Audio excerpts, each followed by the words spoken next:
Okay, I'm back. So I'll share my screen again with you.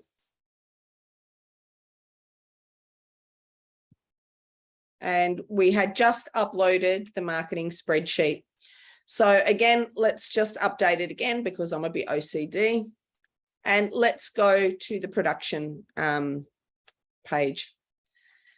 Again, I am flying through this a little bit, but hopefully you can follow along. Now, in production, we do two things. We're going to manage our inventory in terms of what we produce, but we're also going to manage our production lines as well. Okay, because again, think about whether or not we've got idle capacity there. Do we want to pay depreciation costs for machinery that we aren't using? So that's why in production, there's two things we're looking at: production schedules and production equipment. Now, let's have a look at production schedules. So we've set a forecast in marketing for Able that we're going to sell around 1.85 million.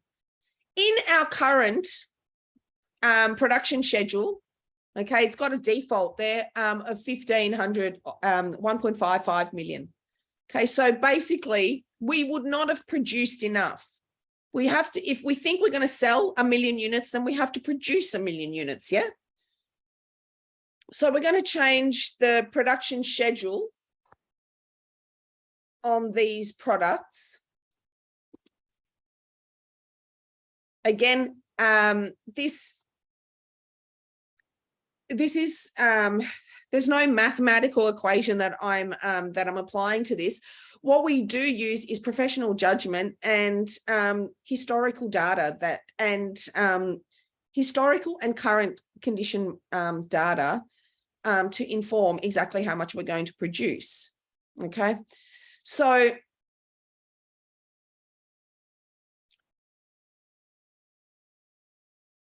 we have,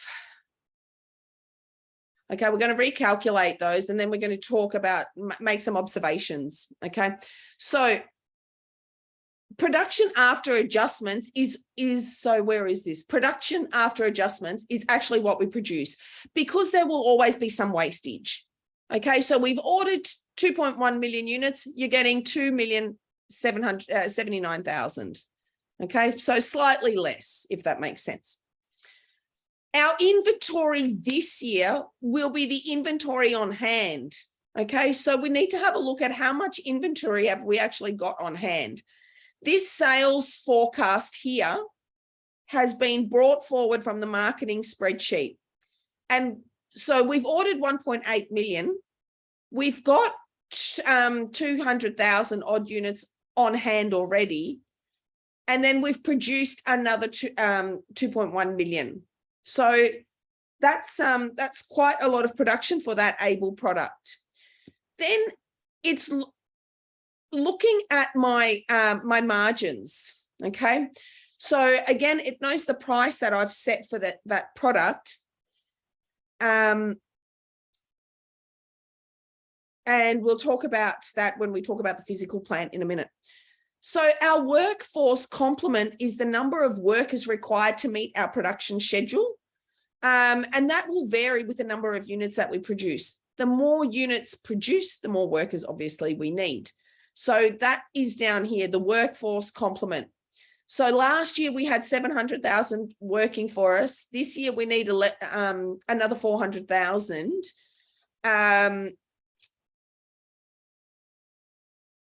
And when I open, there's another module attached to this simulation in HR. This is when we will be able to hire more staff. So remember that there are two shifts. I have a first shift capacity and each product line has slightly different, but it also works on a second shift. I can have the daytime and I can have the nighttime shift working, yeah? So, but essentially, whilst the first shift can produce 1.8 million, if I use double time, I can produce 3.6 million. Now, if I was to only use the daytime, shift, then I may not be able to produce that much. Okay, so if the second, schedule requires a second shift, which this acre product does, see, it has second shift capacity of 100%. That's because this low-end product can produce 1.4 million units on the first shift. We've ordered twice that. So we're already using this factory at its maximum capacity. This one, we're only using 16% second capacity. And these three, we're not using much at all. Okay, so with these three, what we have is called idle capacity. Okay, and idle capacity is an expense.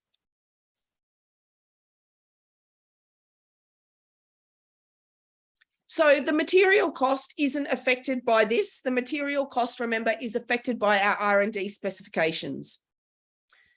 So let's hit, have we hit recalculate? Yes, we have. Now let's have a look at changing our plant and equipment. So what we want to do is, with the traditional product, I really do think that we're not going to sell 3.6 million units. We're not going to produce all of that.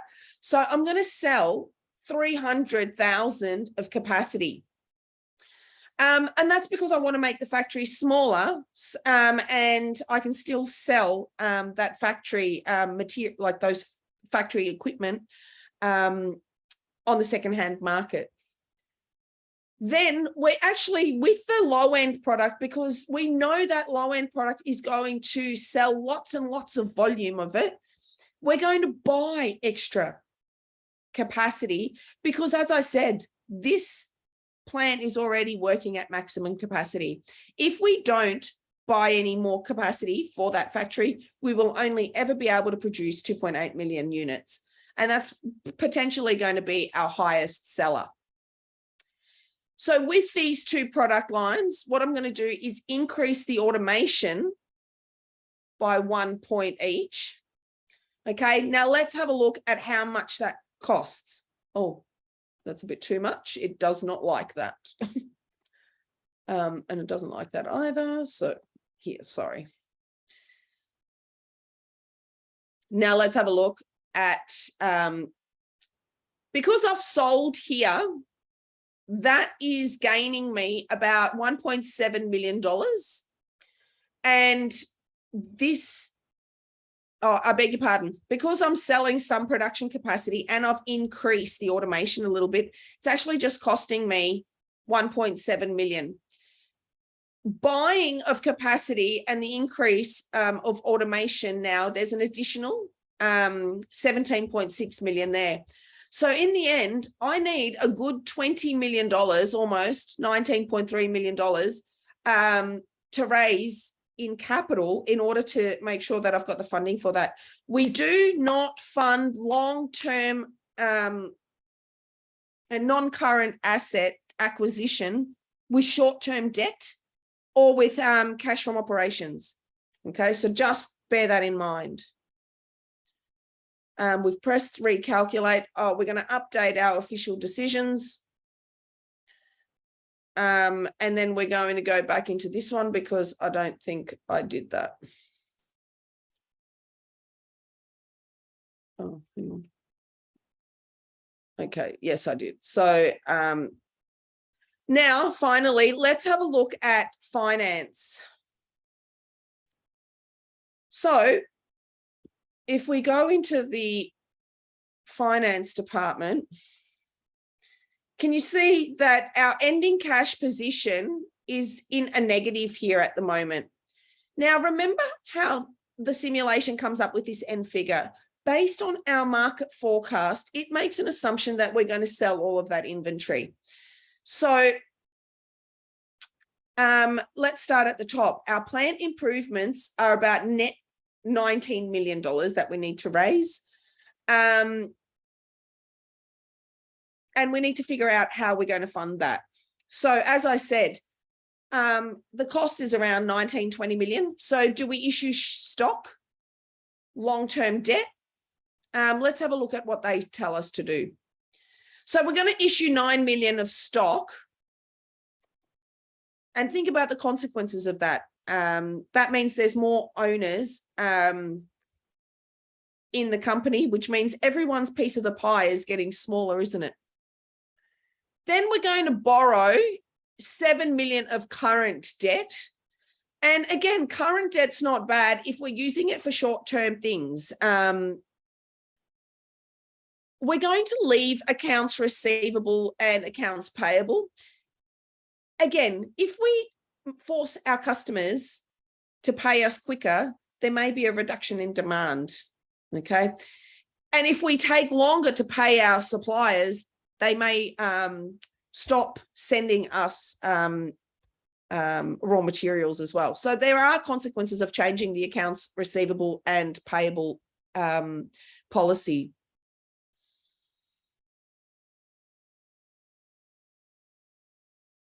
So let's hit recalculate. Okay, so now this cash position is in the black, which is better than in the red that it was before. However, can we guarantee that will be the end cash position? No.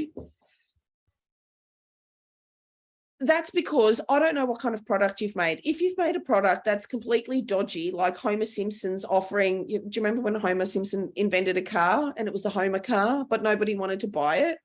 Okay, if you make a product like that that no one wants to buy, then your sales forecasts obviously aren't going to be met, which means that this cash position could be very, very, very bad. You could be in the negative 30 millions really, really quick. So we've got to, can we rely on this? Well, not really, but let's have a look at our pro formas. Let's have a look at the balance sheet. What does it look like? So there's my ending cash position, my accounts receivable. Is there anything that I can see in that that is a warning sign? Not really.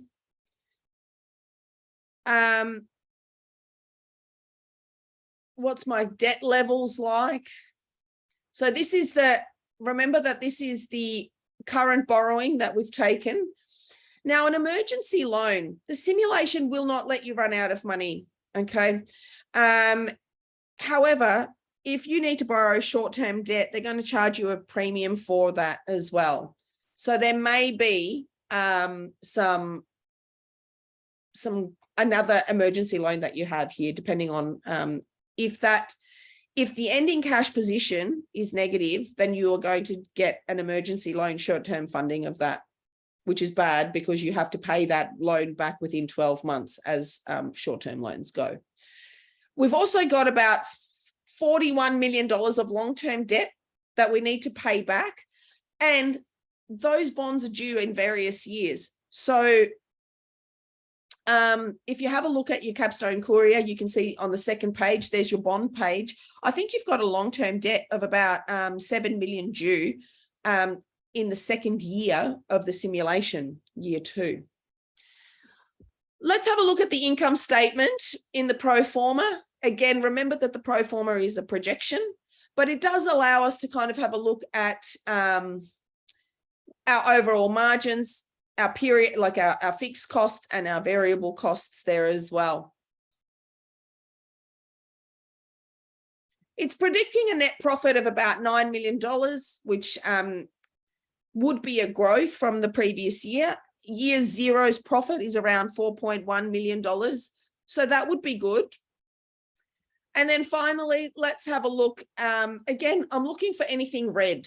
Okay, I'm looking for any problem areas when I'm doing this review. So I'm not going to get into this, but the cash flow, there's 2 ways of doing cash flows, the direct method and the indirect method. And in Australia, I think we use the direct method. This is the indirect method. And you will see that they focus on the change in accounts, right? And therefore we can see that this change in accounts receivable and change in inventory is actually positive. Our plant improvements, so cash flows from investing, that's a negative outflow there, obviously. And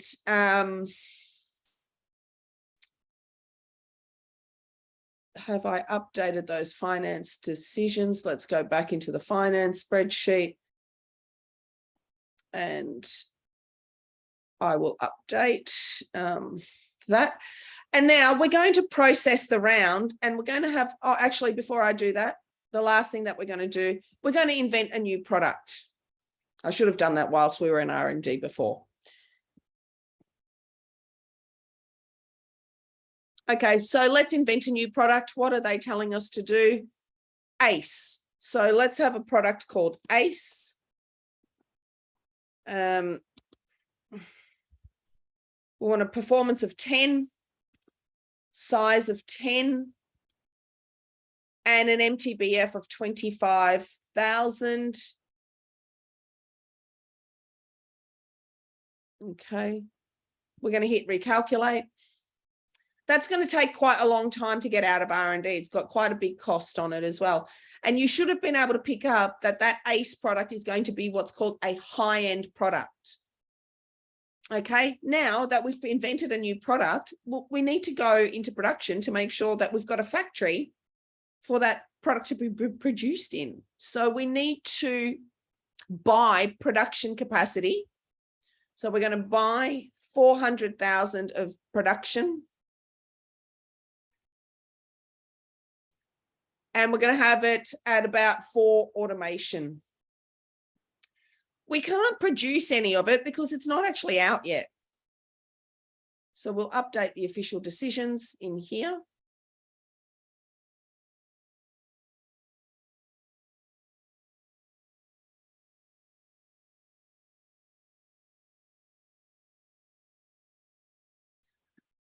And now we better go back into finance because that we've bought a new factory. Oops, we're in the red again. We've our total investment has gone from about 20 million to 32 million. So we better issue some long-term. We're going to increase the stock issuance from 9 million to 13. And we're going to issue some long-term debt as well. So we've borrowed current debt, long-term debt, and issued more shares. Okay, recalculate. Now, again, we've got a positive cash position. We're going to update those positions, those decisions. And then what we're going to do is process the round. Oops, it's telling me that we must complete the quiz first. Okay, so I'm going to pause this and quickly, I'm going to pause the recording and okay, so I'm back. Now let's process that round. Hopefully you can see that.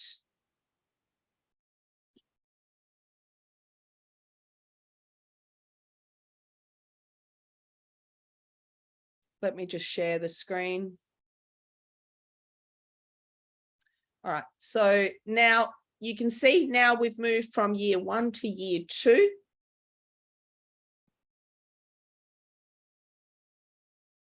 Now let's have a look at the results. So we want the report. This is giving us the report for the Capstone Courier. Let's have a look at that. Now, there's only 3 companies at the moment, and we're Andrews. And I'm obviously making the decisions here. So let's have a look. Look at that. Our sales have gone from $101 million. All of our key statistics have improved there a little bit, and we didn't incur an emergency loan either. So our sales have increased. Contribution margins probably slightly lower. But have a look at what's happened to our market share. Our market share has greatly increased, hasn't it? Let's have a look at what's happened to our share price. Again, we started, I know this, we started share price of around $34. We issued additional shares. We didn't pay a dividend. And you can see all of the companies have improved their position, their financial positions in terms of stock price slightly. And our market capitalization has increased there as well. Our bonds are listed here. So what year are we in now? So year 2 will be 2017. We have to retire this $7 million in long-term debt this year. Okay. Let's have a look at our balance sheet. Got quite a lot of cash sitting around. So we might want to think about what we want to do with that cash this year. Perhaps we might pay a small dividend to our shareholders. Let's have a look at our current debt. We've got due there as well. That needs to be paid back this year. And long-term debt has increased, hasn't it? So we need to make sure that we keep an eye on our debt levels. Net profit overall was around $11 million. So remember that the pro formas predicted around $9 million. We did slightly better. Now let's have a look at our production. So this traditional product, Able, we've sold out. So there was potential, had we produced more, we could have actually sold more of that product. So it had a fairly healthy contribution margin as well of about 30%. But again, you did your situation analysis. What was the potential for that traditional product contribution margin? The acre product, we've still got 200,000 of it sitting in inventory. The high-end product sold well. This all of our products sold fairly well. Okay, let's have a look at each segment. So this graph here shows us the potential. We could have probably sold another 10% by the looks of it, maybe 7 to 8% more. And again, let's have a look at the industry demand. So the industry demand's about 5.5 or 5.3 million units of this product. And our proportion of that total segment is around 31%. Okay, there's 3 companies, and currently our product has the highest market share. And if we have a look at the December customer survey, and I'm not going to get into this to a great deal, all I'm saying that is our product seems to be valued by the customer, okay, more so than the other 2 products. We've increased this customer awareness and customer accessibility. So more customers are aware of our product and more customers can access our product. Now, this product by the end of the year is going to be 2.4 years of age. So do we leave it another year before we do more R&D to it? So what I might do is I'll jump out of this. I just wanted to give you a little bit of a debrief in how we did. We might make another round of decisions, yeah? So let's go into the R&D. For year 2, this simulation's not giving me any instructions. So now I'm going to have to rely on my own knowledge to make some decisions. Now, obviously, I'm going to make some decisions that are a bit questionable. And so we can see perhaps the outcome of those. And I don't have, you know what, I haven't got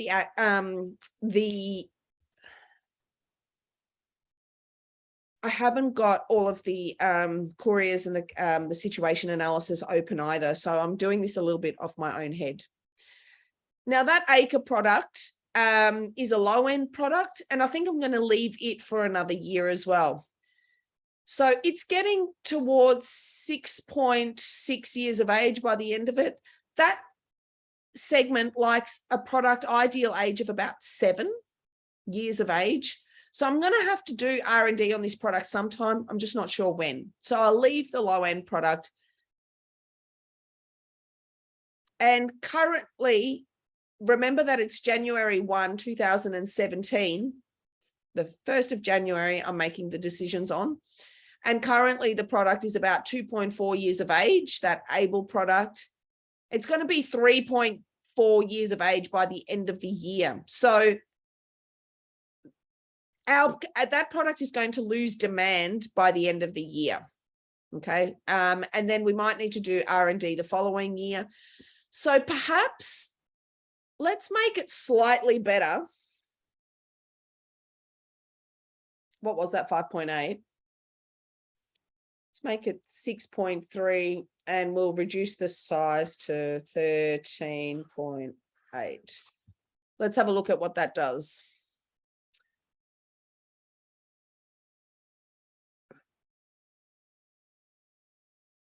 So that's going to take about 5 months to come out. I may just do that. And then this product again is going to age. And I may not have to do another lot of R&D to it. Adam, I'm going to make a better product. Performance-wise, I'm going to change that to 8 and a smaller size of 10. And let's recalculate. Sorry, I should not have done that. I should have done that because I made,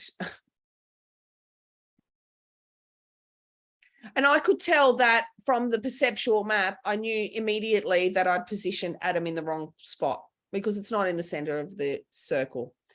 Again, it's going to take quite a long time to get out of the market, but that's going to be an attractive product.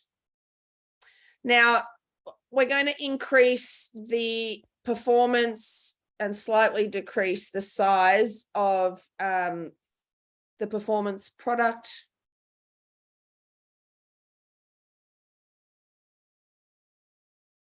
And that's the same with the size product. Let's have a look at what happens to our R&D cost. So again, roughly around $2.6 million. And let's pay attention to our material costs haven't changed because we haven't changed any of the raw materials that we're using. So I'm going to update those official decisions.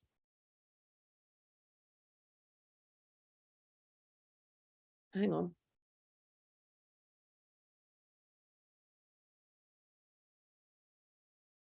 And no, I'm not going to process yet. Let's go into marketing. I might leave all of these prices. Now I have to price the new product that we've got. We need to use some production. We need to set a promotion budget as well as the sales budget. Now we have to do the sales forecasting again. It did give us a benchmark prediction. I don't know how useful they are, but let's again think about how much we sold last year. And I'll go back into this production analysis. How much did I sell? About 2.3 million units. I might use their prediction, 2620, and see what happens.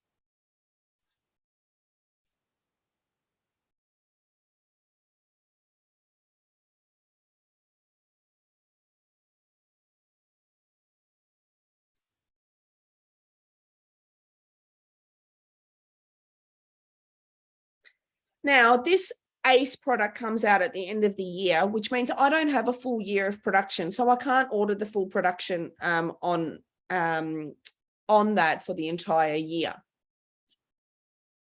Did I update that? We'll just update those.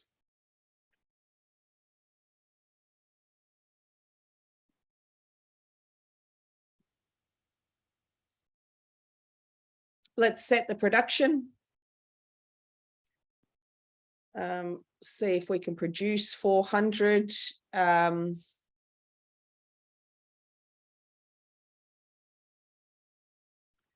So we might produce, have we got any on inventory? No.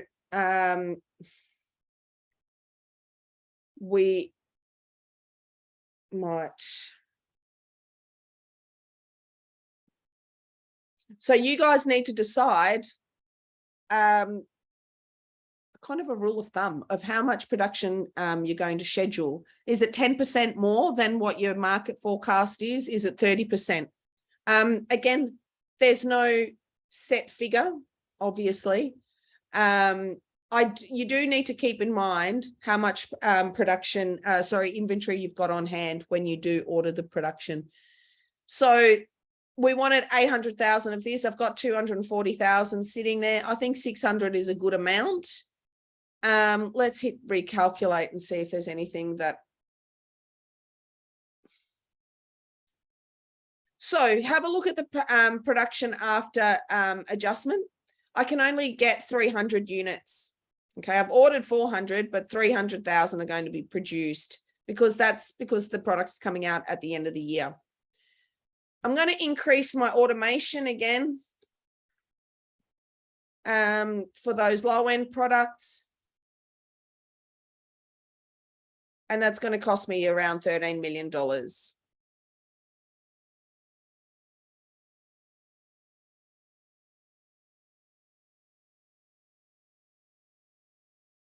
Lastly, let's quickly jump into the finance.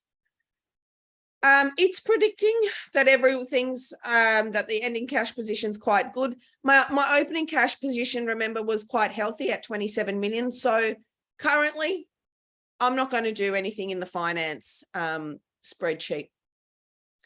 I'm going to update those, save those, and I'm going to process the round. Now, that's how easy it is. And I'm going to stop. And no, I'm not going to show you the result of the decisions that I made.